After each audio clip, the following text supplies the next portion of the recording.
সবারই তিনটা problem, gas, জলাবদ্ধতা, আবার অন্য বাহিনীর কিছু আছে তাদের আস্ফলন। এই তিনটা ছাড়া আর কোনো সমস্যা দিচ্ছে না। মানুষ সুখে আছে, আর্ন করছে, সবই ঠিক আছে, নিরাপত্তার ঘাটতি আছে, আর এই কিছু জরাজীর্ণ সমস্যা আছে। সেটা নিয়েও আমি গিয়েছি। সেখানে যে প্রবলেম, এই অঞ্চলের যে রেইন ওয়াটার, এই রেইন ওয়াটারটা ডিসপাস হওয়ার একটাই মাত্র পথ, হোটেল সোনারগাঁর পিছনে যে রোডটা, ওই পার্কের ওখান দিয়ে ওই লাইনটা দিয়ে হাতিরঝিলে চলে যাবে।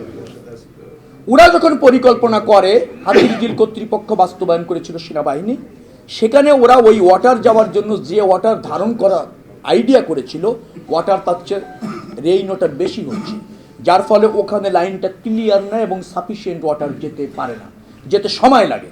1.5-2 ঘন্টা সময় লেগে গেলে এই 1.5-2 ঘন্টা জলাবদ্ধতাটা হয়ে যায়। ওরা আমাকে বলেছে যে ওই একই কথা, আপনারা ক্ষমতায় আসলে ওইটাকে আর একটু প্রসারিত করতে হবে, ক্যাপাসিটিটা একটু বাড়াতে হবে।